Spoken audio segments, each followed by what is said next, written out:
sees the means of production, and the like and subscribe button. So Trump, in an unprecedented fashion, invoked the Alien Enemies Act against a country that we're not even at war with. He did so in part to expedite the deportation of a small group of Venezuelan, allegedly Tren de Aragua members, but then went on to use it as a pretext for deporting over 100 people to a gulag, a work camp in El Salvador, where they are right now, at this moment, being tortured. Just think about that. Because the Alien Enemies Act allows for the expulsion of alleged members of Tren de Aragua, in this case, without due process, we don't know whether or not they were actually members of Tren de Aragua. The argument from the administration, bro, trust us. They won't even tell us their names. Judge Boasberg, an Obama-appointed judge, I know woke, who was presiding over a case relating to a group of alleged Tren de Aragua members who were being set up for deportation, issued an immediate halt to the removal of those so-called Tren de Aragua members. But when he issued that order, some of the planes were already in the air, so he ordered them turned around. And I'll just read this now. Boasberg says, this was a hearing that was held yesterday. By the way, it was apparently like pulling nails trying to get the Trump administration to even respond to this hearing. The Trump administration said they shouldn't have to participate in this hearing because the call was ludicrous and the judge didn't have the authority to order those planes turned around. The judge insisted they come over. The Trump administration said they would not be providing any information that could compromise national security, i.e. any information whatsoever, because they're trying to be as quiet about it as possible.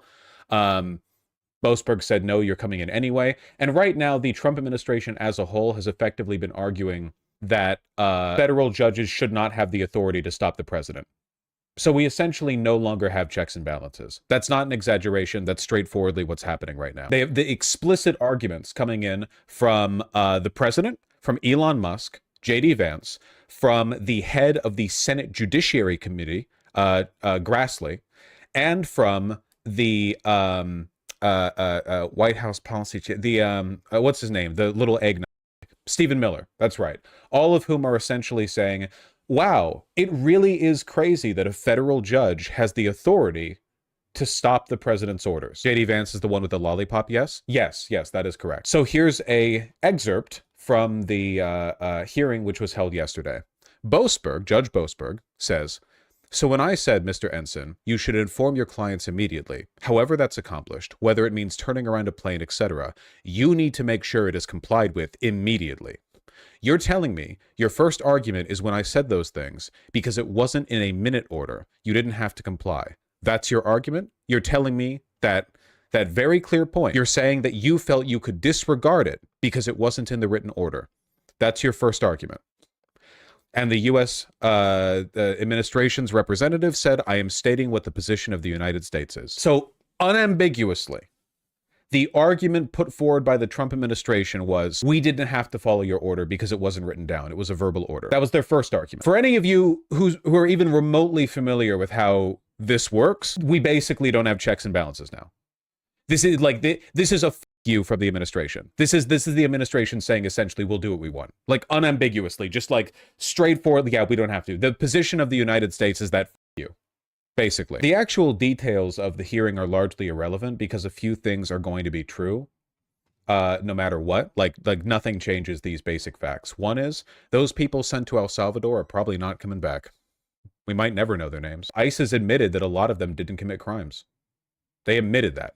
That's what they admitted. For two, nothing takes away from the fact that the Trump administration's response to the judge was essentially, we don't have to listen to you because you, right? Like there's no actual legal argument here. We're not talking about legality. The implicit answer here, the implicit dynamic, the response to the engagement here has nothing to do with law and everything to do with the unitary executive theory. The idea that the president essentially answers to nobody. That's what we're getting at. It's pretty terrifying. Now, following all of that, we have a development. John Roberts, the court's most spineless Republican, in a rare statement, hits back after Trump calls for impeaching judges. So yes, the right has been calling for the impeachment, removal, arrest, etc. of Boasberg. John Roberts is a Republican. He is evil, but he's one of those like hoity-toity neocon Republicans, you know, the too big for their britches kind, who don't feel comfortable admitting that they're just evil and have no principles beyond that. John Roberts does occasionally side with the liberal end of the court, usually when you have Supreme Court cases where the question is basically something like, do you think clubbing seals is fun? Smiley faced wink. And then Roberts will be like, and I will be, I do not see, my 50,000 years of constitutional review have not led me to a conclusive answer on that. Basically what I'm saying is I don't like him, but he's not Clarence Thomas. But anyway, I'm not doing a good bit. I'm also not doing a very good impression. Chief Justice John Roberts is pushing back against Trump and his allies' calls to impeach judges who have ruled against the administration. For more than 2 centuries, it has been established that impeachment is not an appropriate response to disagreement concerning a judicial decision. The normal appellate review process exists for that purpose, Roberts said Tuesday in a rare and brief statement issued just hours after Trump publicly joined demands by his supporters to remove judges he called crooked. It's getting pretty bad out there, man. Right now, the Trump administration is just like ignoring judges' orders. Appellate. Oh, you mad at how a white man pronounces it? Well, why don't you pronounce it the cool way then, huh? Like, I don't deal with enough in my day-to-day. Like, life isn't hard enough right now. Yeah, that's what I thought. Yakubian pronunciation. I'm trying my best out here, okay? Life is not going well. Trump has called for the impeachment of the federal judge who ordered a 2-week halt to his efforts to remove Venezuelan migrants, using extraordinary war powers that haven't been invoked for decades. Also, we're not at war right now. So that's pretty crazy. Trump also suggested that many of the judges who have ruled against him in other cases should be impeached as well. A significant incursion on the judiciary. Let me see how people are responding to the statement by Justice Roberts. This is all happening pretty rapidly, I would say. CNN, what do you have? Big news out of the Supreme Trustworthy Court. Old The Chief CNN. Justice of the United States of America just issued a rare statement on President Trump's call to impeach the judge in his Alien Enemies Act case. I want to go straight to Paula Reed. Paula, wow, this is a very big deal. This is a huge deal. Here you have Chief Justice John Roberts appearing to push back on statements President Trump made earlier today, suggesting that a judge, James Boasberg, who of course temporarily blocked deportations by the Trump administration, or at least tried to, should be impeached. And here the Chief Justice writes, for more than 2 centuries, it has been established that impeachment is not an appropriate response to disagreement concerning a judicial decision. The normal appellate review process exists for that purpose. Now, this is, of course, a very short statement, but it says so much, Dana, because earlier today, in a Truth Social post, President Trump sort of went on a tangent about how angry he was at this judge and saying this judge, like many of the crooked judges I am forced to appear before, should be impeached. And this comes just several days after Boasberg tried to temporarily block some deportations by the Trump administration. In case you're wondering how Republicans have been acting about the standoff between Boasberg and the Trump administration, here is Fox on that subject. The federal judge temporarily blocking President Trump's executive order to fast-track the deportations of alleged Venezuelan gang members out of the U.S. Matt Finn is in West Palm Beach, and he joins us now with the latest. Matt, this seems unbelievable. Break it down for us. Explain to us why we want Tren de Aragua back in the United States. So let's just see how many instances in this 6-minute video, if we make it that far, we can find of people on Fox News being coached to be openly anti-American. Like just anti-constitutional, just very flat across the board. Like this should not, like we shouldn't have a constitutionally protected set of rights. Yeah, so this judge ordered planes full of suspected terrorists to turn around to the United States. President Trump's proclamation of this seldom used Alien Enemies Act of 1796 says all Venezuelan citizens 14 years or older who are suspected Tren de Aragua gang members this guy looks cannot like a become sociopath. Citizens of the United States. But yesterday, the ACLU filed a lawsuit claiming the Alien Enemies Enemies Act could be used to deport any Venezuelan in the U.S., regardless of whether they are affiliated with TDA. So which the Trump administration immediately proved by deporting a bunch of Venezuelans without proving that they were criminals, and ICE admitted that many of them had committed no crimes. So thank you, ACLU. U.S. District Judge James Boasberg of the D.C. Circuit agreed with the ACLU and went against President Trump, granting a temporary restraining order preventing the deportation of 5 Venezuelans yesterday who were already in U.S. custody. It is unclear right now if the 2 planes that were ordered returned by the judge have done so. They have U.S. not. Attorney General Pam Bondi responding, writing, tonight a D.C. trial judge supported Tren de Aragua Susported? Ooh. terrorists over the safety of Americans. This order disregards well-established authority regarding President Trump's power, and it puts the public and law enforcement at risk. So that's anti-constitutional. The idea that a judge can't issue a hold on this deportation is a deliberate ignoring of the balance of powers and the process of checks and balances. She is, of course, the head of the Department of Justice, so kind of terrifying coming from her. The Department of Justice is undeterred in its efforts to work with the White House and Department of Homeland Security and all of our partners to stop this invasion and make America safe again.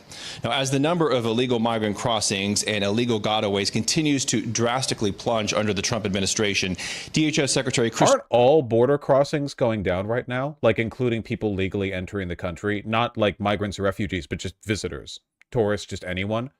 Like, everything's going down because everyone can see that they're disappearing people at the borders for no reason. This country's turning into a hellhole very rapidly.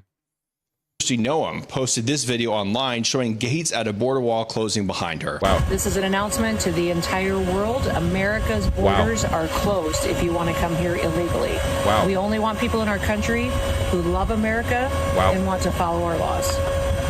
That is a slow door. And on the topic of TDA, I investigated an individual migrant in Chicago over the past couple of weeks. The story's up on FoxNews.com right now. He was ordered deported under the Biden administration in 2022, found his way to Chicago, and guys, was arrested in the city of Chicago 4 times. Back to you. Wow. That's great. Thank you, Matt. Thanks, Matt. Sure. Truly amazing. The idea that that you would have a rogue judge in D.C. Anti-constitutional, not a rogue judge at all. Undermining the entire authority of the judicial branch.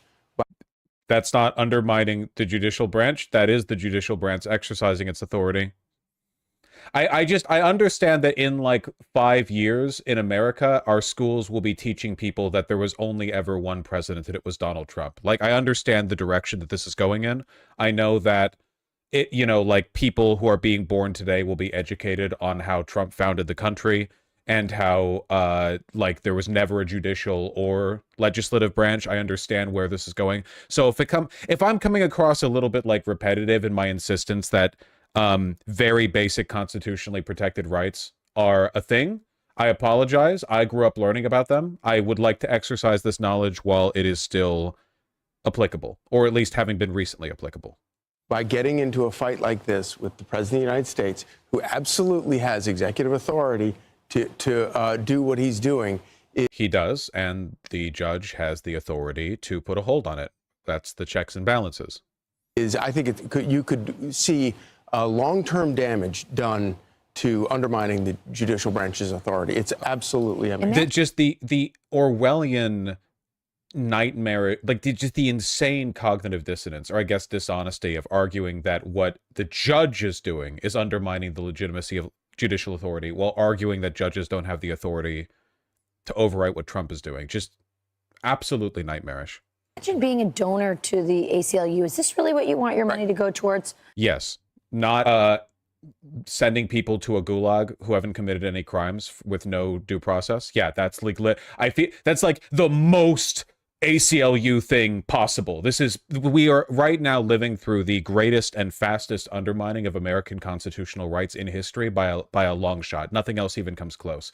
There is no point, no prior president, nothing else that comes even close. So yeah, I would say that the ACLU, this is probably like the main thing people have been donating for.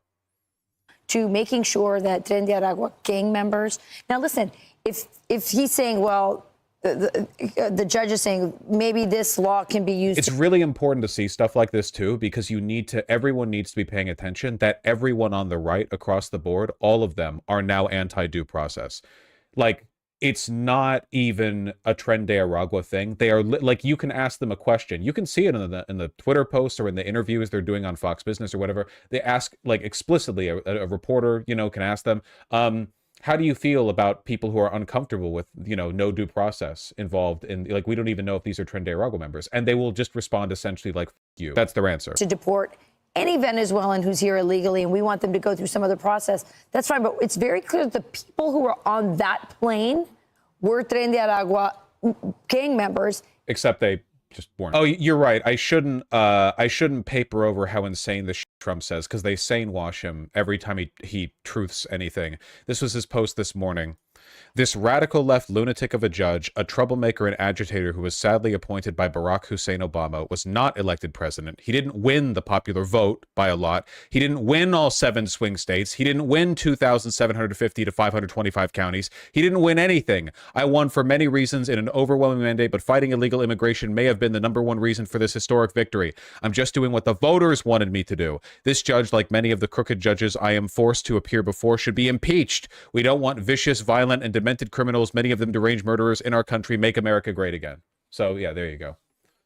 Why is he screaming? You can always tell when you're reading a Truth Social post that was actually written by Trump, because sometimes you get ones that are just whiffs, and then you get ones like this, Bro thinks he's the king. Well, he did say he was, so, And he basically said, bring him back. Right. Bring him back to the States. That's crazy. If I understand, Matt's report is 5.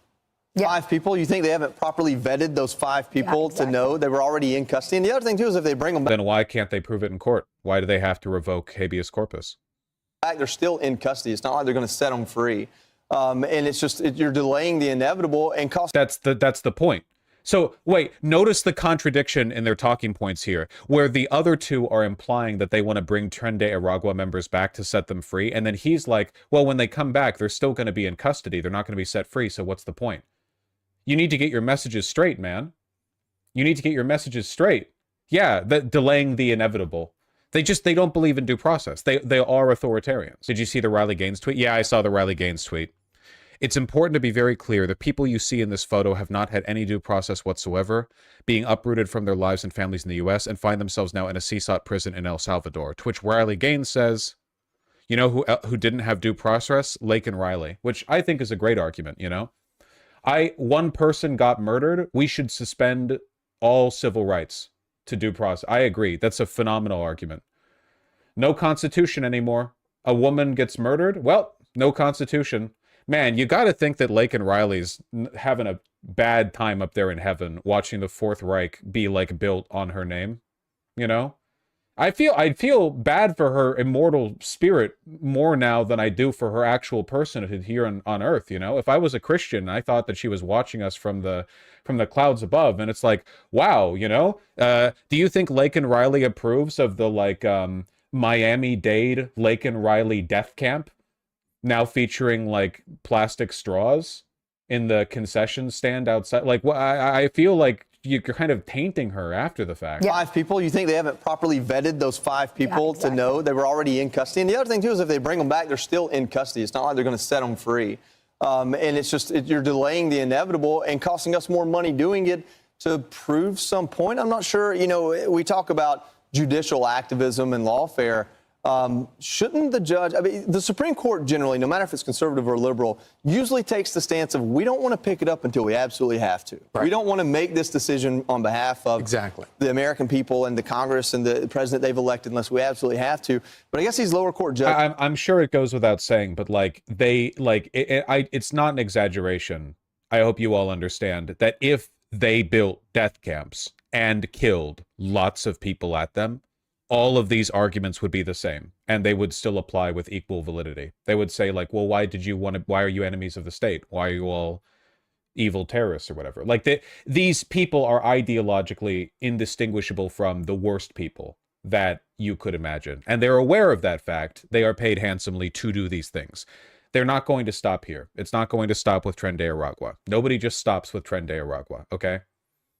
Judges, I guess for them, it's a way to make their name, maybe to create a legacy or get in the news. I'm not sure what their motivations are. But there's a lot of elitism involved in this. You guys remember very clearly when J.D. Vance was interviewed by, I think it was Martha Raddatz, if I'm correct, and they were talking about Tren de Aragua taking over apartment buildings and complexes in Colorado. And she said, listen, it's just a few apartment buildings.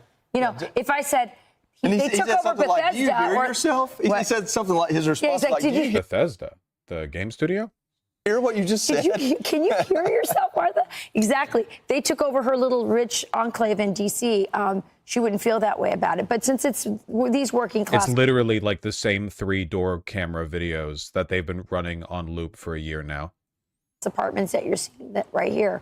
They don't care. Same for the ACLU, Charlie. Yeah, and I think it's such an important point. It's why the Supreme Court has to step in and rein in rogue judges that do things like this, and they should do that. Rogue judges, obviously not a rogue judge, et cetera, et cetera. And as for the ACLU, it's amazing. And by the way, the entire judicial system, when you see things like this, you're like, wait, you're so concerned about the rights of illegals who are in our country illegally. It seems like you care more about them than you do actual citizens. And these arguments are all verbatim what the Nazis used as well. You know, there were people concerned about the civil rights of, say, Jews, union organizers, communists, and socialists at the beginning of the Nazi regime before they were all completely liquidated. And these arguments were applied as well. Like, oh, you spare concern for the Jew, why not for the Aryan man? You're so concerned for what happens to them. Well, what about the blood of our nation? Like, it is the same. It is the same. How do we know they're illegal without a trial? They are aware of the fact that they're lying, I guess is what I'm trying to say. It does bother me.